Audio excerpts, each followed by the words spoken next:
Almost legible.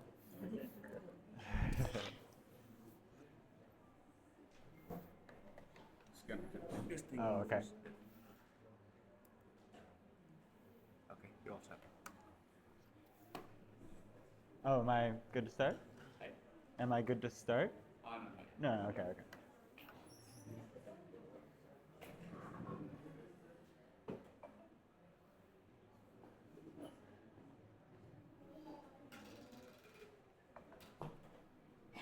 Om Swastiastu.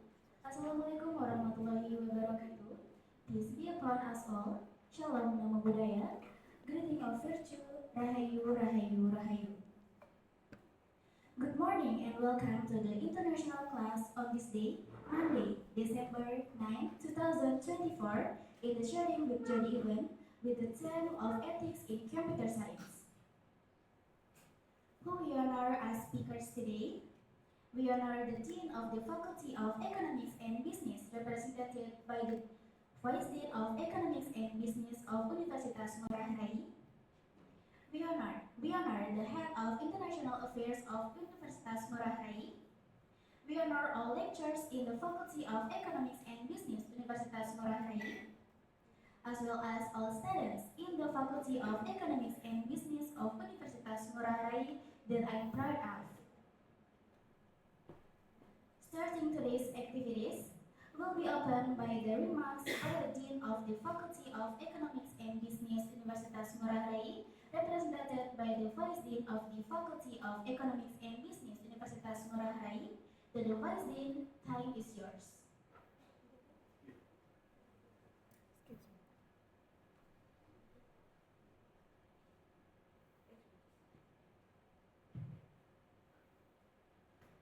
Om Swastiastu. Assalamualaikum warahmatullahi wabarakatuh. Salam sejahtera untuk kita semua. Shalom, Nama Budaya, Rahayu, Rahayu, Rahayu. Good morning, the Honorable Mr. Jody Smith, Software Engineer Manager from New York City as speaker, and all the students that we love. Mr. Jody, welcome to Bali. And welcome to Universitas Ngurah Rai. It is my great pleasure to welcome all of you to today's sharing session on a topic that resonates deeply with our ever-evolving technology-driven world is ethics in computer science. In a time when technology is shamelessly intertwined with our daily lives, the decisions made in the realm of computer science influences into industries, economies, and even personal freedoms on a global scale. As students of the Faculty of Economics and Business, you are uniquely positioned at the intersection of technology and its societal implications. Understanding the ethical dimension of computer science is not just important, it is essential for crafting responsible strategies, policies, and decisions in your future roles as business leaders and economists. This session is not just about addressing the what of ethics, but exploring the why and how. Why do ethical considerations matter in algorithms, AI, data privacy, and digital platforms? How can we align innovation with moral responsibility? And most importantly, how can you as future professionals integrate ethical thinking into economic and business contexts?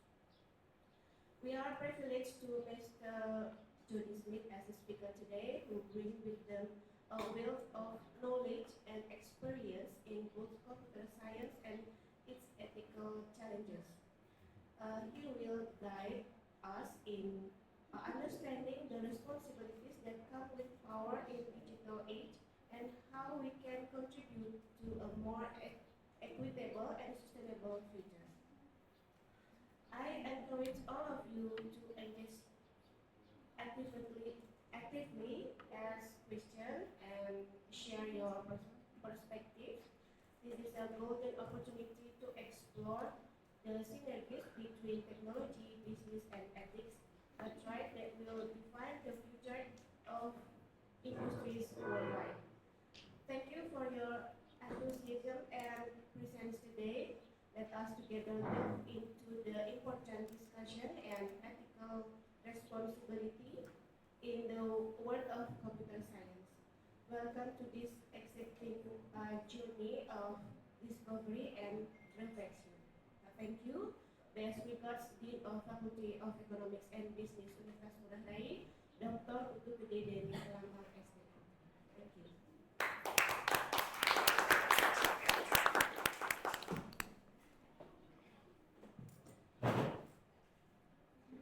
Okay, the next activity is a group photo with all invitees and participants.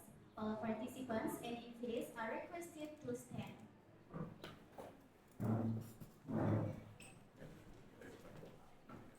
You can just let Oh. it- yeah.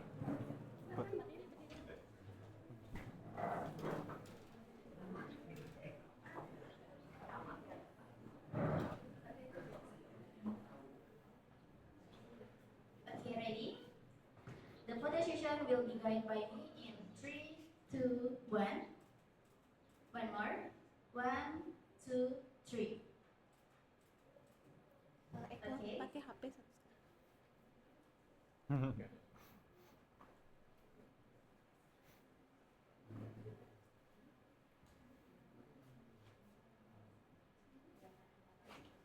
Okay, once again.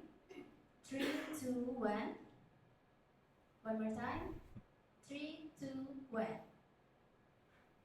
Okay, all participants and invitees can sit back.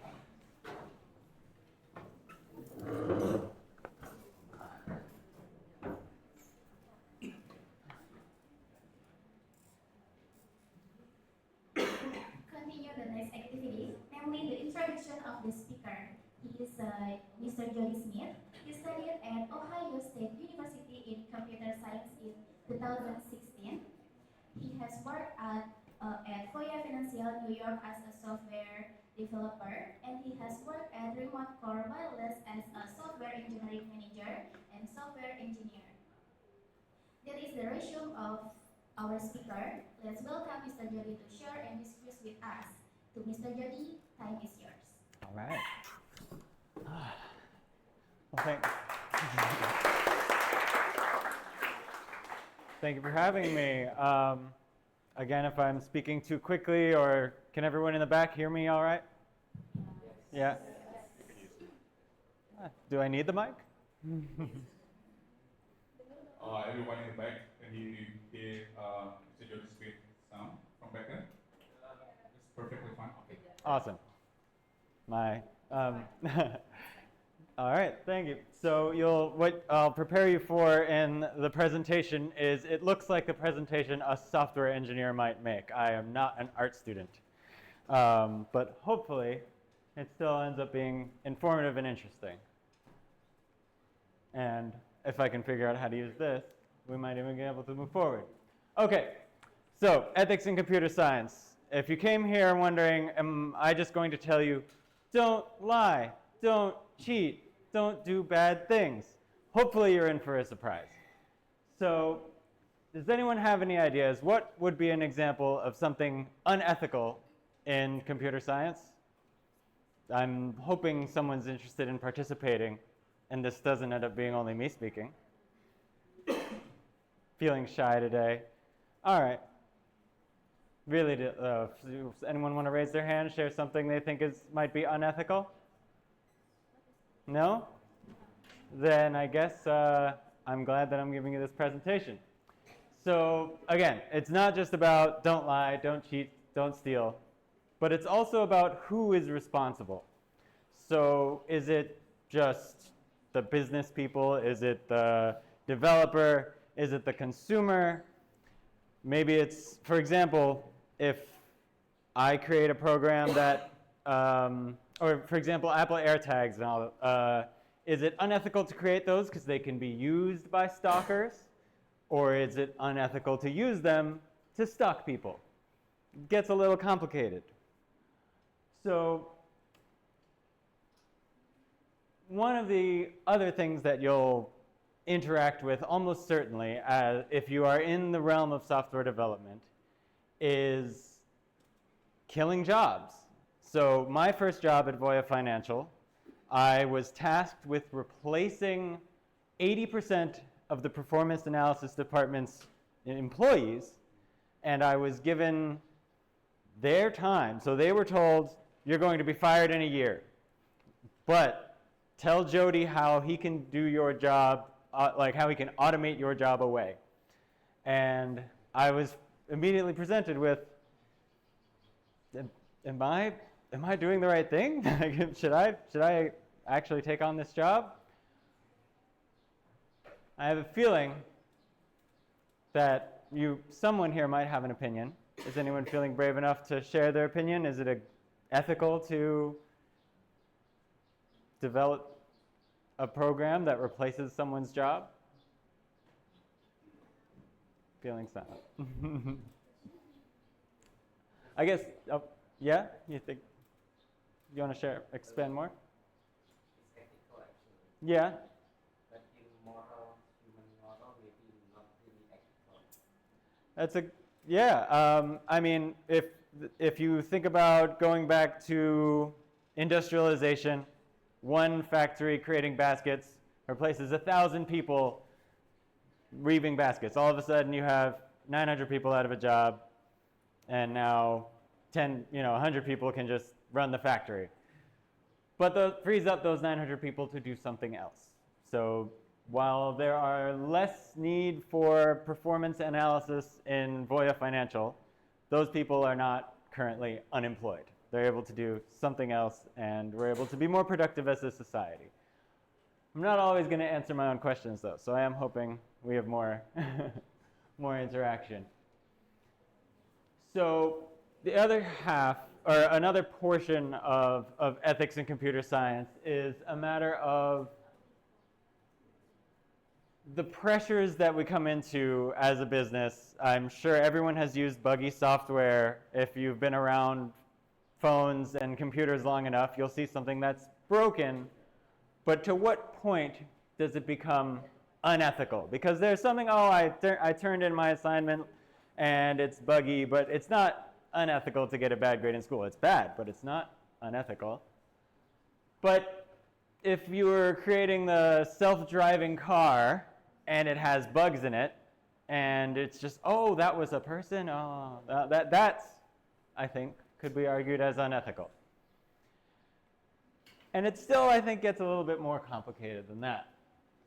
Of course, I think ethics in artificial intelligence has been coming up in at least the media that I'm consuming in the United States, where is it ethical for artificial intelligence to take a data set of, let's say, everyone's conversations on WhatsApp and compile that into a language model that then can simulate a human conversation?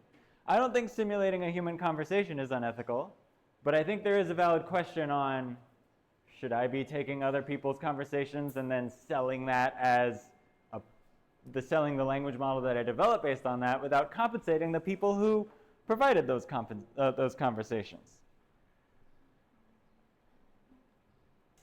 So now, has anyone, show of hands, has anyone heard of the trolley problem? It's a classic ethical problem. Nobody? So the idea is, if you happen upon a trolley or a train, if you don't know that word, and you're right next to the switch that could determine whether the trolley goes on one track or goes on the other track. If you pull the switch, it changes the track. The trolley you see is going forward, and it's going to kill 5 people that are stuck on the track. If you pull the switch, it's going to only kill 1 person. And that is an ethical dilemma, because by pulling that switch, you kill that person who was not going to die. And if you do nothing, 5 people die. And I'm not going to ask you to answer that question, but if you're in computer science and you're designing a self-driving car, you'll end up having to develop that decision into the software. So as you can see, this car has faced with a number of ethical challenges. It's responsible for the passengers, the driver within the car. It's responsible for the pedestrians. And the car might not always know some of the nuances.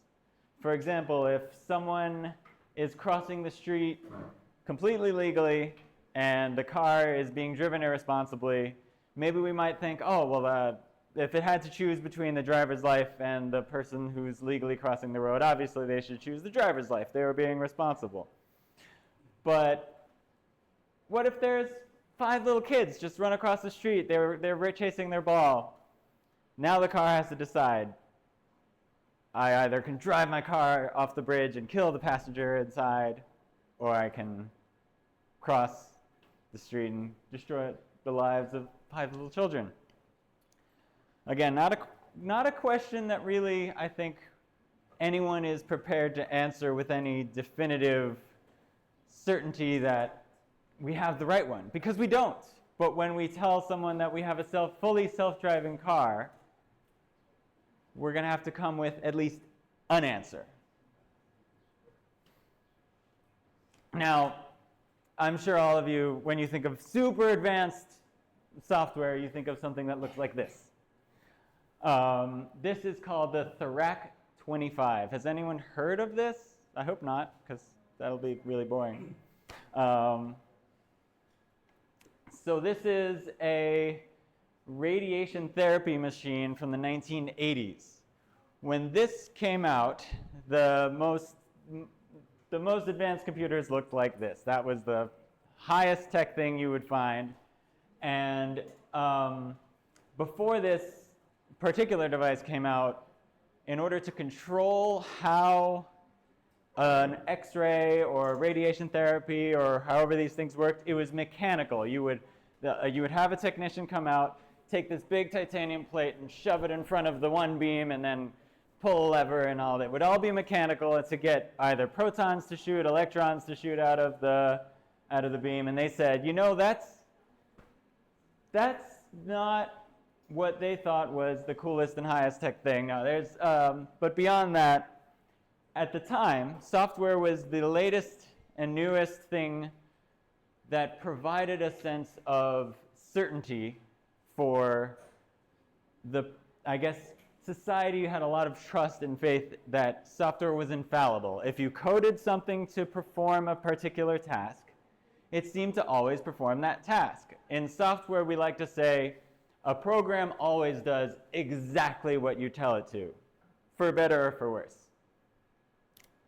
Now, does anyone have any ideas of, or hold on to the thought if you have one, but if anyone has any ideas on why this might be a bad idea to run it out of software, because what they did is they took away all those hardware protections. Before, the Thrac 6, I think, was the predecessor.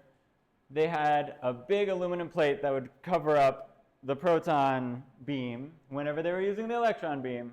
And they said, we don't need that. We have software tools to serve that. So it didn't go well. In 1985, a 60-year-old woman is getting treatment for cancer, and she was supposed to get just a tiny little radiation therapy in her neck. And all of a sudden, she feels pain. And I don't know if anyone has ever had a doctor doubt them in the doctor's office, but some of the people I know have had that experience. But she yelped in pain. She said, ow. And the doctor said, that's not possible. It didn't hurt you. This is the most sophisticated device in the world. You're just making it up. Told her that her experience was not real and she was just making it up. However, a couple days later, she came back and she had to have her breast surgically removed and her arm and shoulder were permanently paralyzed. They believed her then, and then confronted the company that provided the Thrac 25 and said, I think your device might have really hurt this woman. So they said, well, we'll come inspect the device, we'll do our due diligence. Unfortunately, they were unable to reproduce the error. Now, a crucial thing that, if anyone here has done any computer science, is reproducing the bug is often the hardest step in solving something. But Atomic Energy Canada, the manufacturer of this Therac 25 device, just gave up. They said, oh, we couldn't get it to work. This lady probably just lied, and then or she just made it up, and she was already sick, and she was just, the whole immobilized shoulder, that probably comes from the cancer that she already had. She was getting symptoms in the area where they were giving her radiation therapy, but they were only giving the radiation therapy because she already had cancer there. So they just said, here, have it back. You've done 500 successful treatments. Why should we believe that this one is going wrong?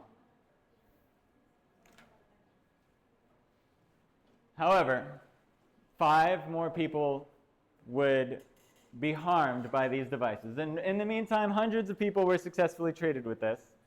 But 5 more people would be harmed, and finally the FDA would step in and perform an independent investigation and shut it down. There would be people who would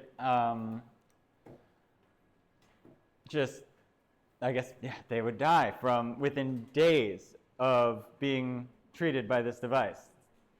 Despite 500 successful treatments, some would die. And so how many people, I guess, here are in computer science class? A show of hands. Anyone here in computer science class? No? We are economics and business. Okay. So then this won't be all that exciting for, this is sort of the technical details, which might not be worth getting too deep into if no one's in computer science. But the concept is they use the same code that worked when there were mechanical safeties, and then when it hid the bugs within the code. So it usually, since if they wanted to shoot protons at someone, they were doing a certain kind of therapy that would have a certain power setting. However, that power setting was the same variable inside the computer, regardless of whether they changed it from proton setting to electron. And what the code failed at doing, that the mechanical device didn't fail at doing, is changing that, or I guess blocking the wrong beam from getting shot. So there's something that happens in computers called a divide by zero error. The way it was developed would result in calculating a divide by zero to just the largest possible value. Instead of throwing an error and saying, don't turn me on, something would be incorrectly input into the computer, and it would say, I guess you meant infinity, and fire thousands of times a normally lethal dose, even thousands of times the expected dose, and even above a normally lethal dose of radiation. Probably shouldn't even been possible to shoot that much at all out of this device, but that is what happened. Another technical detail that, again, only would really, maybe only interesting to nerds like me, but instead of setting something to true or false, they, I guess, I guess that's probably a little too. But I think this one might be a little bit more, I guess, relatable to our current experience. Probably can't read this, so so racial bias, we know that there's facial recognition. One of the things that has happened in New York is actually not a matter of racial bias, but facial recognition has been used. Madison Square Garden, has anyone heard of Madison Square Garden? No one wants to raise their hand. It's not cool to raise your hand here. So Madison Square Garden, for those who don't know, is a big venue in New York City where they have sporting events, music events, one of the biggest.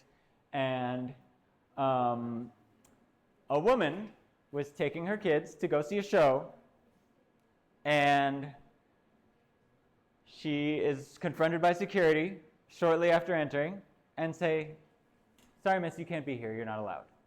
And she's like, "What are you talking about? What?"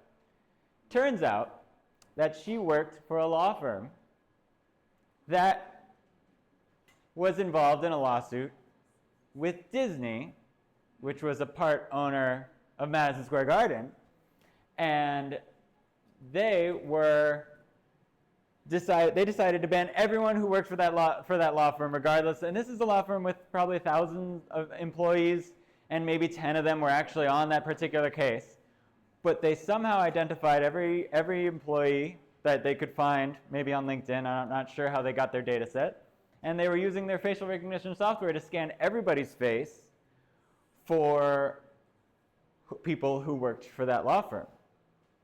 Now, one ethical problem with that, regardless of how you feel about whether this particular person should have been banned, is that means that everyone's face was being scanned. Now, if you had nothing to do with the law firm or anything that Madison Square Garden would have been had any reason to suspect you, they still were scanning your face and putting it through their algorithm. I hope we can see some reasons why that could be problematic. Now, another thing that's something I'm familiar with in the United States is bias in hiring. Humans are also biased in this, but we end up putting our bias in software as well. In New York, or in the United States, one of the things that will happen is people with names that have been traditionally associated with African American communities will be unfairly, unfairly looked as inferior to those with more traditional Western European names. If you have Jamal and Benedict with the exact same resume, Benedict is more likely to get the call back. Unfortunately. Is it? Sorry. Yeah. Is it still going on today? Yes. As we know, the Black Lives Matter movement, I think. Yes. That's a good question. So it is. So now there are companies, including my former company, Voya, that they'll actually do random checks on one of the ways to combat that in humans is they were doing random checks on interview processes and resume reviews to see, well, they had one, yeah, I can give a couple examples of how it works there, but I guess it's still going on.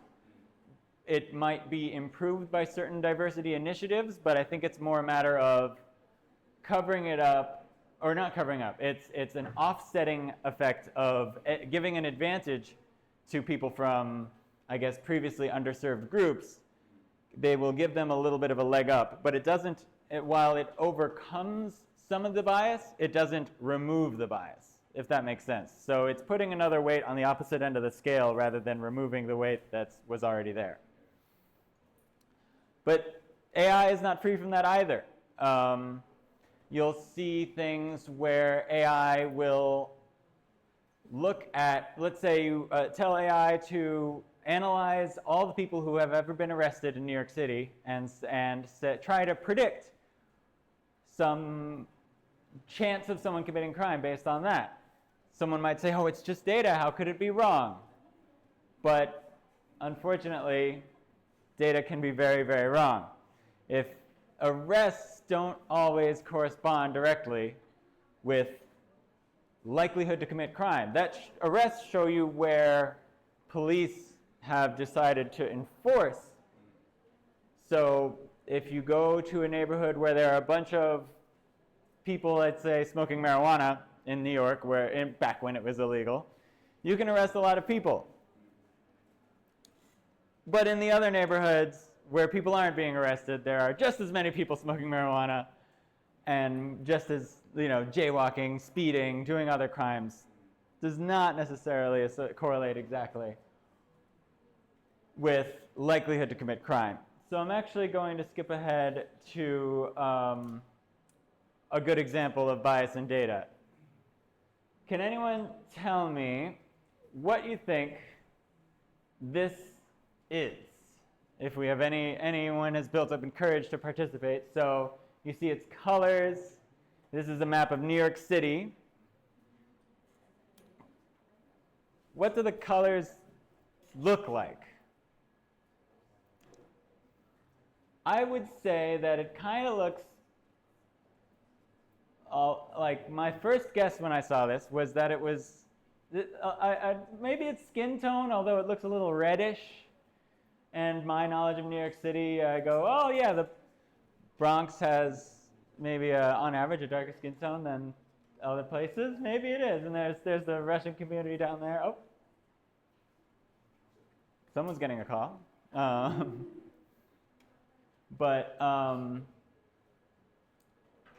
So what this actually is, unfortunately, is actually a crime map of New York City, where the color gradient was selected to where the more white is the less crime.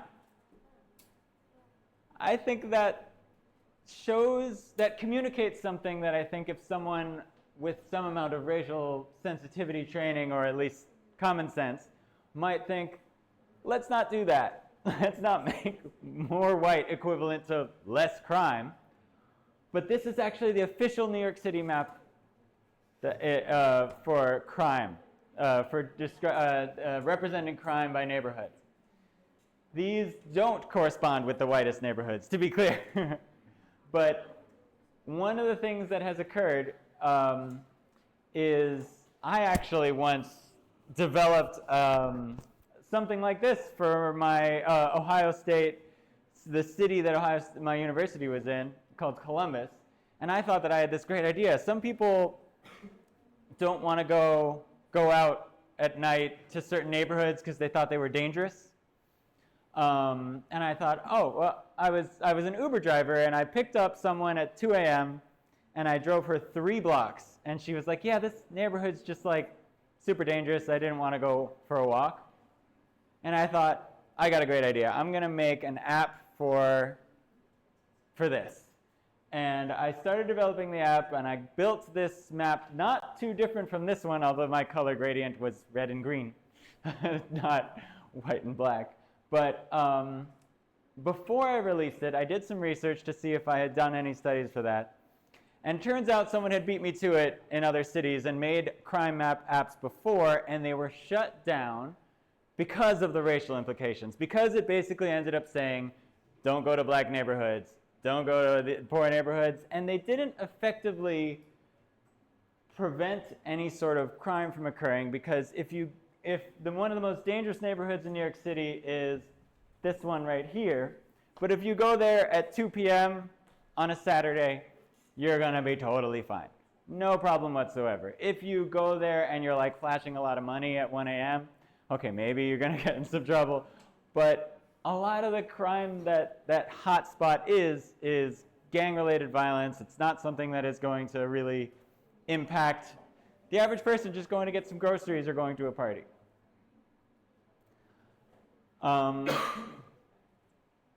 guess I was hoping for more participation, but I think that's all I had. I want to ask. Yeah. Can I? Yeah. The color Yeah. red is a crime. In this one, this is is what? Crime. So this is crime maps. This is, yeah, crimes per 100,000 people, I want to say, in New York City. So the more red, as it looks like now, the more crime it is. Okay. And why in the Manhattan? Yeah. Why many crime in here? Well, one reason is population density, but right here is Times Square, where there's a lot of, I guess, people not from New York City that some locals will find them to be easy targets, I guess. Lots of petty theft, and a lot of partying late at night, drunken fights. I happen to live like right there, and I mean, it's considered relatively safe, but yeah, Manhattan typically is, or I guess is the safest city in the world with more than 1 million people in it, but it's, I I guess this is relative crime rates. So it's this looks like a red hot spot on the map, but there's 13 million people there and 200,000 crimes. It's not a huge amount of crime. So I think I have one more slide. Has anyone, I guess no one likes raising their hands, but is there any chance anyone want to raise their hand if they've used AI for anything? Yeah. Yeah? So when I was in university, I didn't have the advantage of AI, but I did have online resources that would give me answers to. So what are the ethical concerns of actually using AI? So of course, I imagine everyone here has been made aware that if you say, hey AI, write me this essay that I've been assigned for, and then say, yeah, this is mine, I did it, that's plagiarism. That's not, it's intellectually dishonest. And one thing in software development that is a big point, skill erosion. So even if you are not getting in trouble for plagiarism, but you're still using AI to replace your daily tasks or your work, you might actually get worse at whatever task you're using AI to do for you, so that when AI is not available, you won't be able to do it yourself. Lack of originality.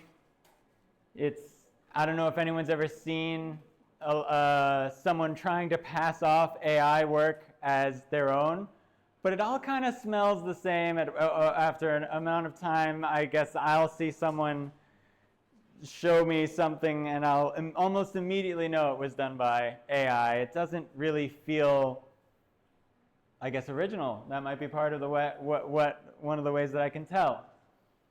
And of course, if you're using AI to make, let's say, a report on whether a certain, I guess, let's say, ethical related, or I guess, yeah, like whatever you're doing, if you have offset, or if you've offloaded the responsibility of creating the work, is the result of the work still your responsibility? If you have said, all right, this is my report on how women are treated in the medicine industry, just for example, are you responsible for what comes out of that? Now, it's not a replacement, everyone knows, but of course, subtitles is useful because I completely wrote this with AI. That's that. Does anyone have any questions? About the building and ethical intelligence. Oh, maybe with that mic.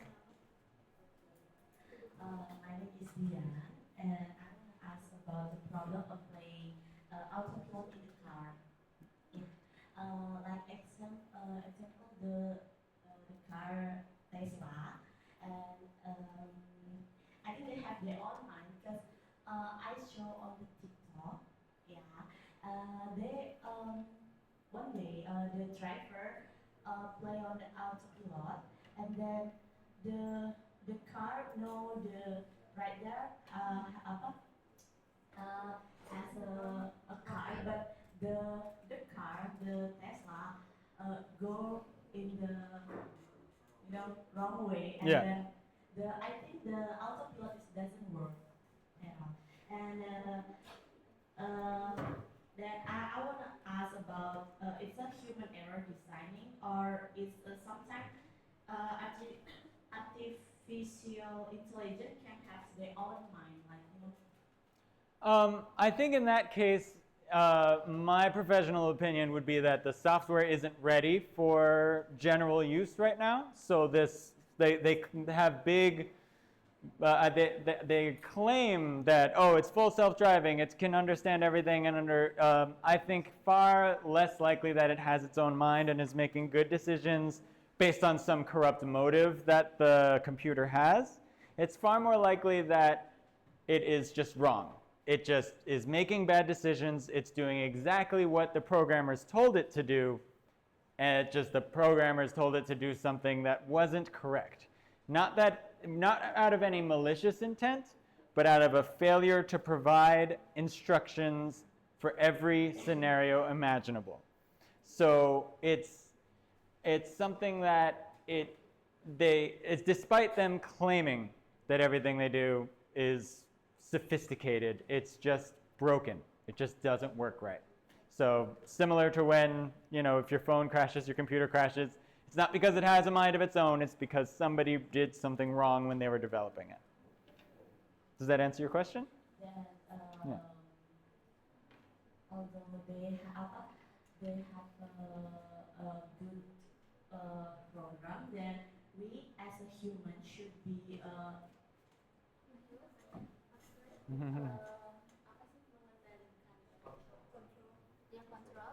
Yeah. we should control them. No, that's an interesting question because humans, in my experience, are not the best drivers either. So humans make mistakes. So I guess the question that we'll have to answer is an AI that makes mistakes 1% of the time strictly better than a human that makes mistakes 3% of the time? If a human is making 3 times more mistakes than the AI is, maybe we should still be relinquishing control to the AI driver because it's technically safer than we are. But I think you touch on an important point. When a human makes the mistake, there's a clear idea that it was who is at fault. But when it's the AI doing it for us, who is responsible? Is it, like I said, is it the developers? Is it like if a Tesla is driving you and then it goes and hits another car, how do we decide who is responsible both legally and ethically? So it's a good question. I think that it's complicated. I don't have an easy answer. So, sorry, based on your knowledge in the United States law, so who's responsible if that's the case? It's like a driverless car. So this is a really interesting thing that Tesla did in the United States. So they have all sorts of safeties where, oh, I see you're going to hit something, I'm going to hit the brake automatically, even if you didn't have full self-driving turned on. What they would do is 1/10 of a second before the accident, where if it knows the accident's inevitable, I've already hit the brake, and this person we're in too big of a scenario for me to solve, it turns off the autopilot in the last 1/10 of a second. And the suspicion is that is because then they can say the autopilot has never been in effect during any accident. But it's all in every terms and condition agreement, it's always the driver's responsibility. So the driver has the ability to be controlling. They momentarily relinquish it when they turn on the autopilot, but that doesn't absolve them. If they fall asleep and the autopilot goes and kills someone, it's the sleeping driver's fault currently in the United States legally.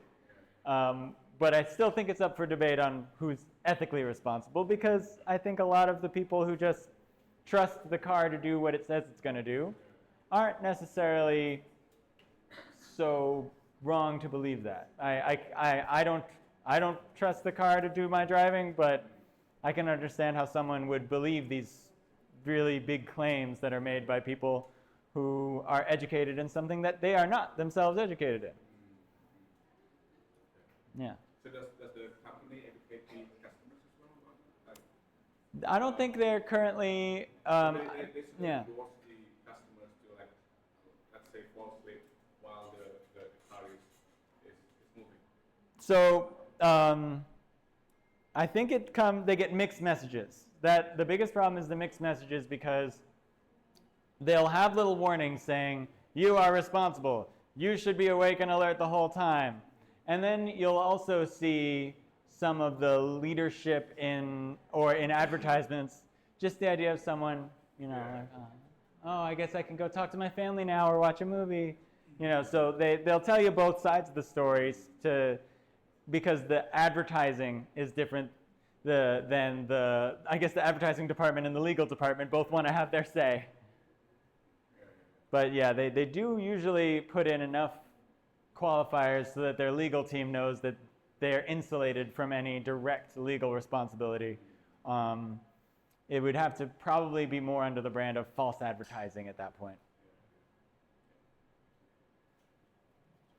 Because it's not only in the States, because in China, Mhm. there's I think it's called robo taxi. Mm, So there's no driver in the cab.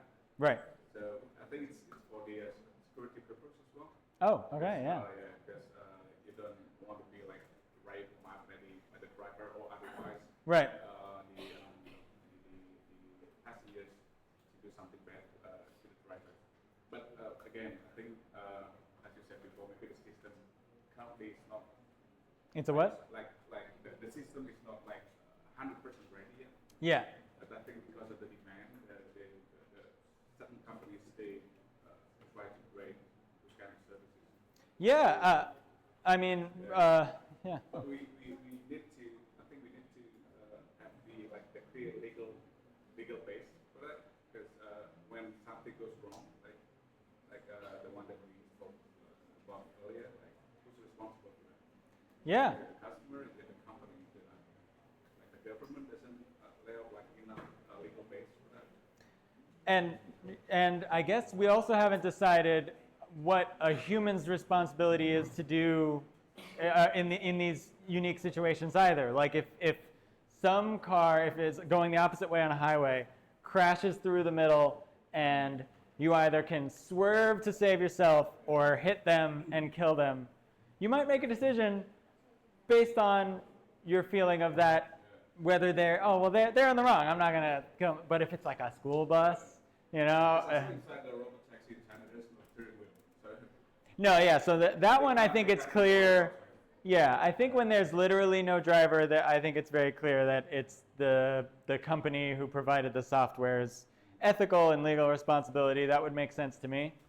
And I don't think I think it's a matter of writing appropriate laws to follow that legally. But I guess once again, ethically, do we want? I guess when you anonymize the responsibility to it's the company's fault, like is it the one if one developer was responsible for handling one situation and they kind of had different departments, and then we trace down and we find out, oh, it was that one developer over there that put the bug in the code that ended up killing the people. Is it really their fault? Like or do they just fine the whole company, you know? It's not like you can put the whole company in jail for killing someone. it's also prone to like a sabotage. Yeah, that happens already in software with zero-day exploits, where like Windows software will literally have exploits built into it by nefarious actors from other countries and other companies who got hired by Microsoft, and they go write a bunch of really good code for them. But they put one little back door so that their company back in some rival firm can hack in and damage the code. So, yeah. So, and that could absolutely happen in autopilot. Like if Tesla and Ford goes and sends their best developer over to Tesla and does a lot of good work, but then Tesla autopilot sure has a bug that's a big problem. It'd be a shame if you had to buy a Ford because you don't trust Tesla. And again, how do you trace? Because already it's a nightmare trying to trace who's at fault for bugs. But when it comes to giving such direct control of our lives, it's a lot more important to at least get that right. Yeah. Okay, anyone wanna ask again? Okay.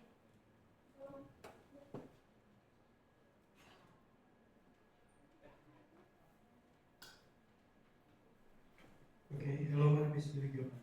Hi. It's still about AI. Mm-hmm. How can we use AI ethically to support human creativity without losing the originality? Support creativity or without losing? Okay. I think that it's there are certain situations where I think there's been the use of tools has been an aid in our creativity forever. So since we were doing cave paintings with our finger, but we had to use paint. We had to use, then we have brushes, we have stencils, and I think there's a famous, have you heard of the philosopher Socrates? Okay, he's a Greek philosopher who's very famous in the West, and he famously thought reading was for the intellectually lazy, and writing was just a waste of time. And the idea is that I think he was wrong, but he was one of the most brilliant people of his time. I think as new tools show up, I think a lot of people just automatically demonize them as corrupting our ability to maintain creative thought. I think the individual will know if they're using their mind when doing something versus just signing off everything and just saying, okay, make it for me, and just doing the most intellectually and creatively lazy thing imaginable. So I don't think it's actually hard on the individual level to maintain a sense of creativity. If you're crafting a prompt to the AI with a lot of thought and effort and making something that you're eventually proud of, and you could say, wow, I don't think other people could do this. I don't think this is something that someone just says, draw me a picture of a dinosaur. Like, you actually put some effort and you did something that you're proud of. I think that you know that you did it right. You are still, I guess, being creative in your own way. Okay, thank you. Yeah. Any question again? In the back.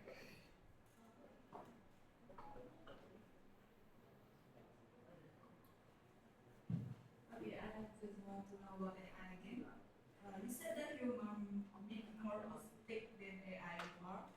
So it's about effectiveness or preparation. Can you tell us if we continue use AI continuously and we talk about job automation, what is the social impact of our job automation, and how can computer professional mitigate its impact on human workers?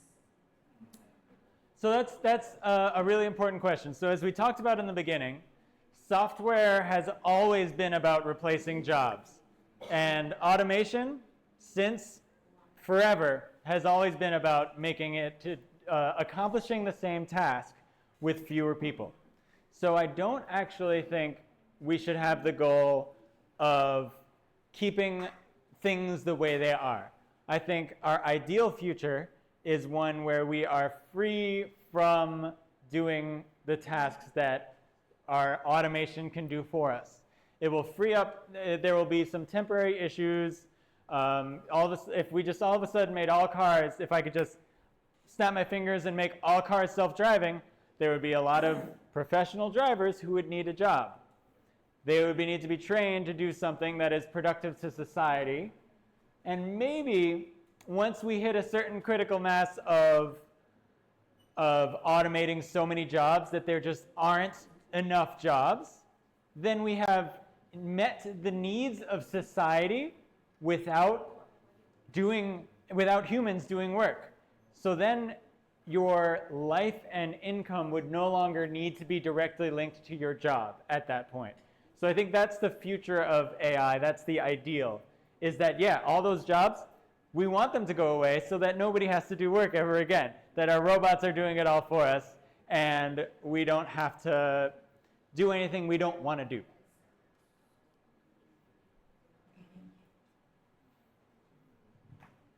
Okay, any question again? So how do we make a living then? Well, that's the idea, is you decouple work from life. I think it would be something along the lines of a universal basic income. But I think also the remainder would be in what things you can do that we don't know if AI really can do. I think it will be creative endeavors. I think it'll be storytelling. It'll be entertainment. I think that there won't be enough in the distant future. I don't think this is in the next 20 years. But I think in the distant future, automation will replace most jobs. And I think that will result in a society where people only really do things if they want to. And you don't make the living is, since I guess the concept of needing to make a living is needing to provide food. and needing to provide shelter, cover your basic needs.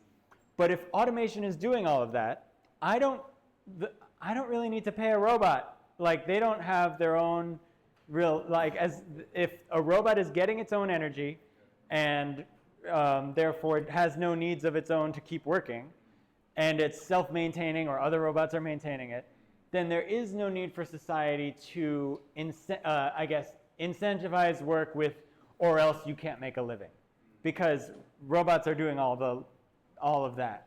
I think currently one needs to work because if nobody's working, then we don't have food, we don't have shelter. I think, I think it's more from the point of view of an employer. Like robots, they don't eat, they don't sleep. Yeah. They can work like efficiently and effectively as well. But from the point of view of the workers, so maybe you have tips or messages you convey to our students as well. Because at the moment as well, professionals are being replaced Yeah. by AI. And now it's ongoing in the UK, I believe. So there's no need for the professors, I think, in the near future. And also like different jobs as well, like drivers, teachers, Yeah. professors, accountants, that sort of jobs. They'll just they'll just go away. And right now, like in Amazon, I believe they laid off like tens of thousands of workers. Oh yeah. And now they're like instantly jobless.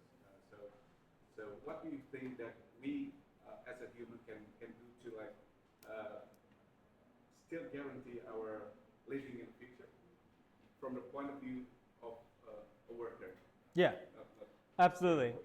So I guess I'll start by saying don't think that this AI revolution is not going to happen and just cross your fingers and forget that. I guess it's kind of like with the advent of computers and calculators.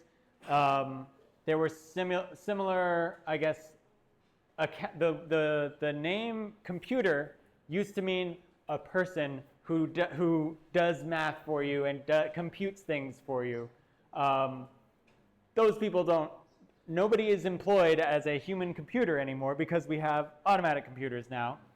But those people who were employed and people with those skills learned to use computers to be a more effective version, and now they call themselves accountants or. So I think the idea is learn to use the AI tools to be an effective user of AI. You learn to be because I think humans are still capable of being crucial to the tasks that society asks. I think they are still, I guess it's not just capable, I think humans are just crucial to the tasks that businesses require. But I think the idea is think about what makes your education special and different enough that you can, I guess, express your expertise with the assistance, if necessary, with the assistance of AI tools. But how you can provide value to a company is not, I guess, it's not something that there's a one-size-fits-all for every profession. But I think, yeah, it's adapt to the new tools so that you become more productive than someone who doesn't have your training. Because I think that's one of the advantages businesses are hoping to use with AI is I don't need to hire someone who's got a degree. I'll just have someone who's like calls themselves a prompt engineer and have them do everything like that. But you can be a better prompt engineer than that person, and I guess you can also verify the AI's output, and it's because we know that AI is putting a lot of incorrect things in the world. So yeah, it's adapt to the tool, use the tool, and find how you can be even more productive than before those tools existed. So we have to adapt and embrace. Yeah, that's what I would say. Embracing, adapt, and embrace. Yeah. Any question again?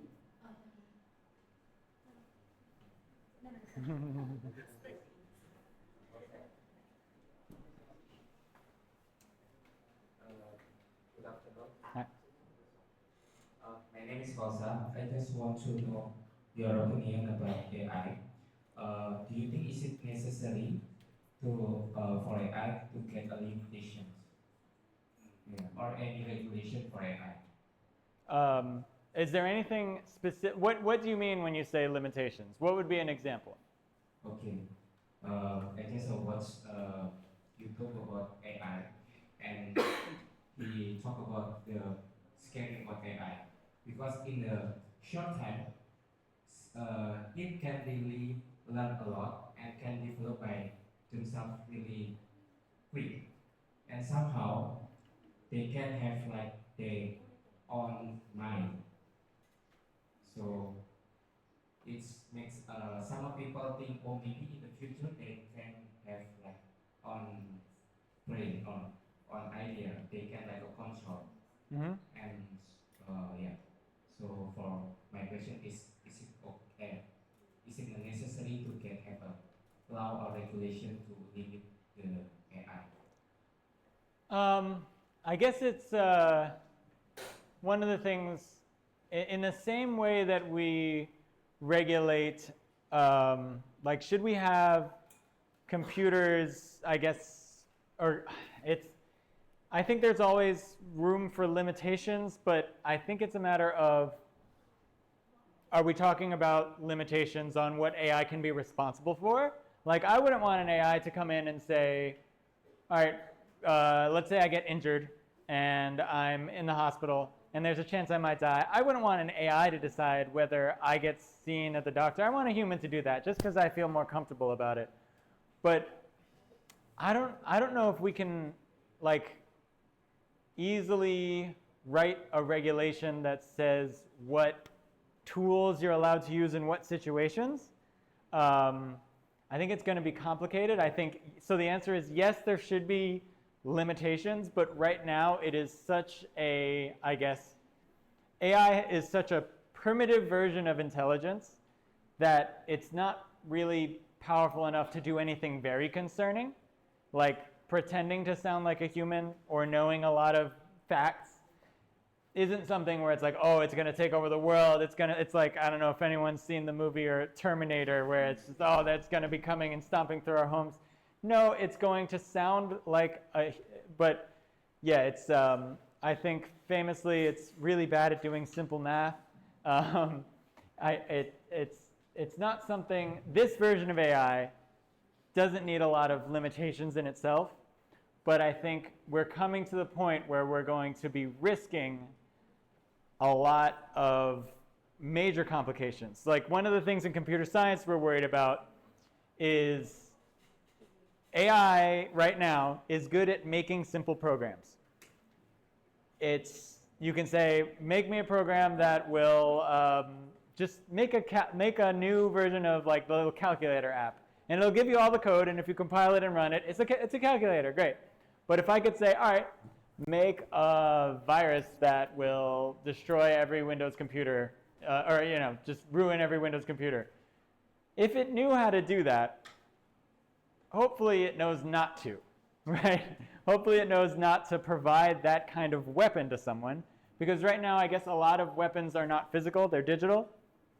So I think those are going to be an important regulation where already like there were, back when I guess search was just becoming a thing where Google, you could search how to make a bomb, right? And that was something that started going, well, should that be possible? Like, should we tell people how to make an improvised explosive device using Google? It had nothing to do with AI, but we still started regulating that.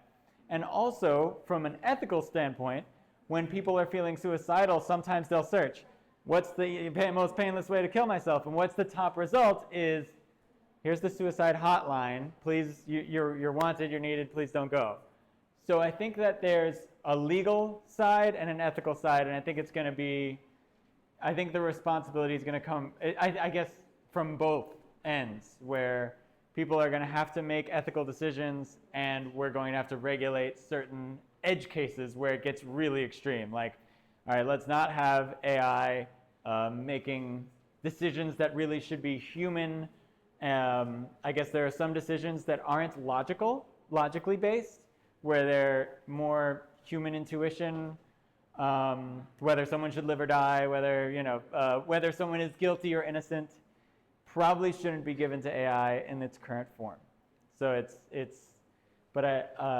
again, it's too primitive of an intelligence right now to really be too worried. Okay, guys, thank you for asking and thank you for answering. Okay, so let's move on to the next event. The next event was the submission of certificates by the Vice Dean and the submission of mementos by the Okay. Head of International Affairs to Mr. Jody. To Oh, Mr. Jody, to me. Vice Dean and Head of International Affairs, please come forward. Because we followed the time that we had to follow, so. Sorry? So thank you Oh, yeah. very much for your lecture today. It was awesome. Thank Thank you. So I guess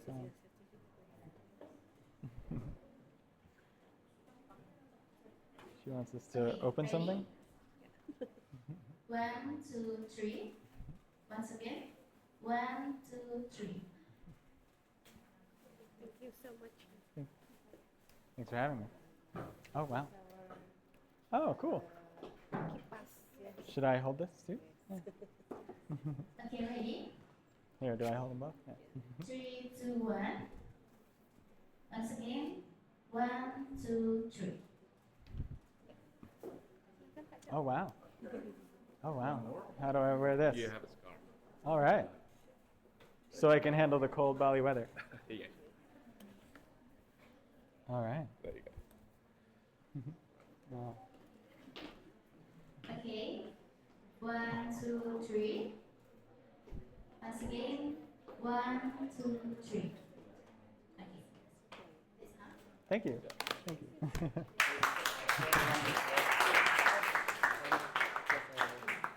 A sign in here. Oh, okay.